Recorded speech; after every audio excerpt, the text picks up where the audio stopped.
Sang Sabda telah menjadi manusia dan tinggal di antara kita. Para sahabat Sabda Hidup yang terkasih, berjumpa kembali bersama saya, Frater Jimmy, dalam permenungan hari ini. Senin 22 Maret 2021, dalam Pekan Prapaskah yang kelima. Permenungan kita diambil dari Injil Yohanes bab 8 ayat 1 sampai 11. Mari kita persiapkan hati dan pikiran kita untuk mendengarkan dan merenungkan sabda Tuhan. Dalam nama Bapa dan Putra dan Roh Kudus. Amin. Semoga Tuhan beserta kita sekarang dan selama-lamanya. Inilah Injil Tuhan kita Yesus Kristus menurut Santo Yohanes. Dimuliakanlah Tuhan. Sekali peristiwa Yesus pergi ke Bukit Zaitun, dan pagi-pagi benar ia berada lagi di bait Allah, dan seluruh rakyat datang kepadanya. Yesus duduk dan mengajar mereka. Maka ahli-ahli Taurat dan orang-orang Farisi membawa kepada Yesus seorang perempuan yang kedapatan berbuat zina. Mereka menempatkan perempuan itu di tengah-tengah, lalu berkata kepada Yesus, "Rabi, perempuan ini tertangkap basah ketika ia sedang berbuat zina. Musa dalam hukum Taurat memerintahkan kita untuk melempari dengan batu perempuan-perempuan yang demikian. Apakah pendapatmu tentang hal ini?" Mereka mengatakan hal itu untuk mencobai Yesus, supaya mereka memperoleh sesuatu untuk menyalahkannya. Tetapi Yesus membungkuk lalu menulis di tanah dengan jarinya. Dan ketika mereka terus-menerus bertanya kepadanya, ia pun bangkit berdiri lalu berkata kepada mereka, "Barang siapa di antara kamu tidak berdosa, hendaklah ia yang pertama melemparkan batu kepada perempuan itu." Lalu Yesus membungkuk pula dan menulis di tanah. Tetapi setelah mendengar perkataan itu, pergilah mereka seorang demi seorang, mulai dari yang tertua. Akhirnya tinggallah Yesus seorang diri dengan perempuan itu, yang tetap di tempatnya. Lalu Yesus bangkit berdiri dan berkata kepadanya, "Hai perempuan, di manakah mereka? Tidak adakah seorang yang menghukum engkau?" Jawabnya, "Tidak ada, Tuhan." Lalu kata Yesus, "Aku pun tidak menghukum engkau. Pergilah dan jangan berbuat dosa lagi mulai dari sekarang."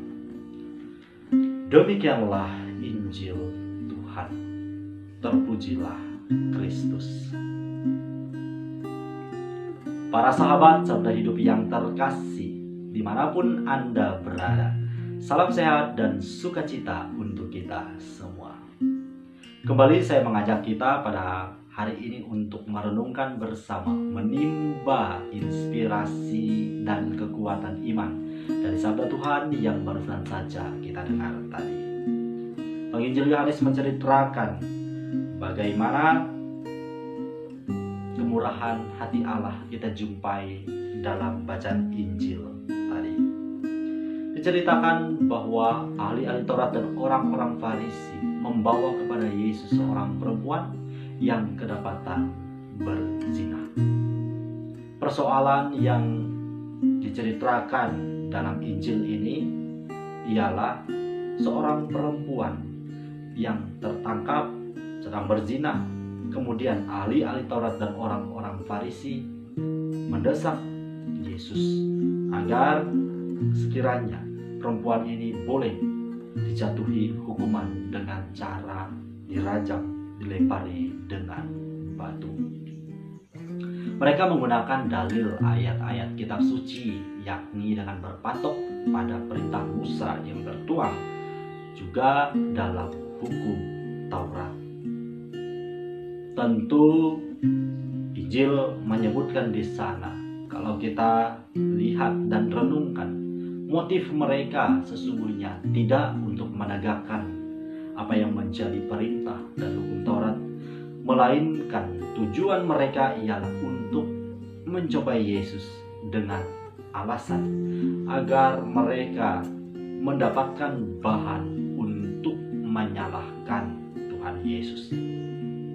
Akan tetapi Yesus menegaskan dengan memberikan sebuah pernyataan yang amat menusuk hati. Bahkan apabila saya bayangkan dan saya renungkan, sungguh membuat kelompok orang-orang ini menjadi malu.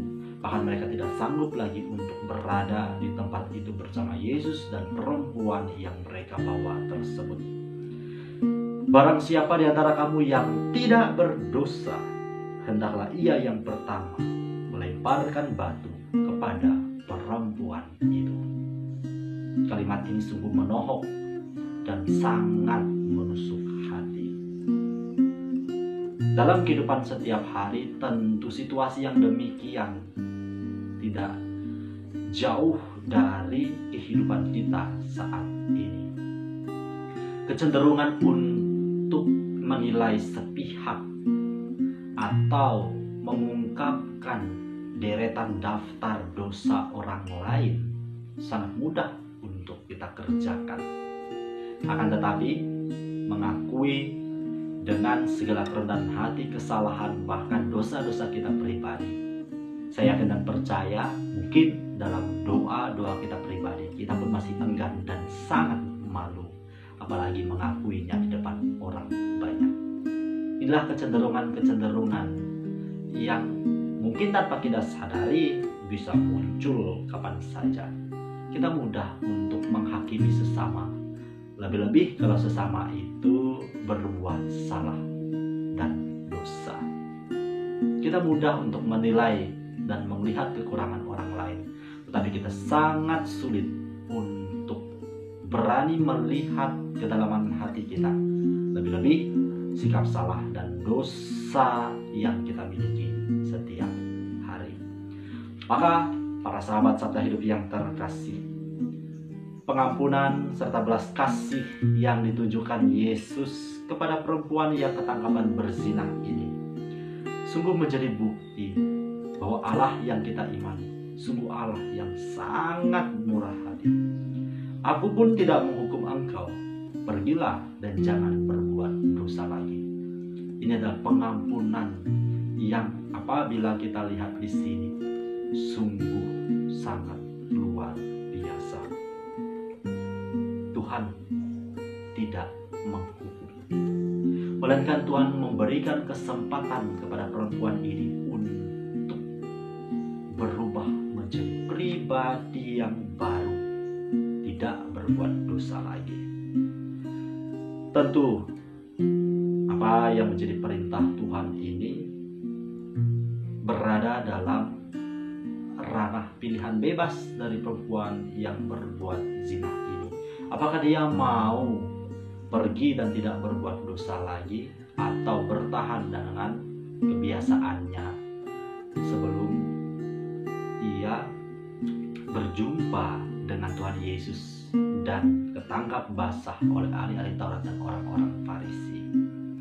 Tetapi poin yang ingin saya ajak kita bersama untuk renungkan ialah bahwasanya Allah yang kita imani senantiasa memberikan kesempatan kepada kita semua. Sadar atau tidak, seberapapun dosa dan salah kita lakukan setiap hari, Allah masih memberikan kesempatan kita untuk masih bernafas. Agar apa? Kita mampu memperbaiki hidup kita, menyiapkan hidup kita untuk semakin baik, mengumpulkan berkat yang semakin banyak. Tentu kita punya kewajiban untuk saling mengingatkan agar hidup berjalan menuju ke arah yang lebih baik tentunya. Akan tetapi yang perlu kita ingat, mengingatkan tanpa harus menghakimi, menjauhi kejahatan, dan mari kita memeluk kebaikan, membenci dosa, dan mari kita mencintai kebenaran. So, apakah kita mau bertobat menjadi pribadi yang bernaung pada rahmat Allah, atau sebaliknya kita justru memilih untuk semakin menjauh dan tinggal dalam dekapan dosa? Selamat merenung. Semoga Allah yang Maha Kuasa memberkati kita, melindungi kita terhadap dosa, dan menghantar kita ke hidup yang kekal. Amin. Dalam nama Bapa dan Putra dan Roh Kudus. Amin.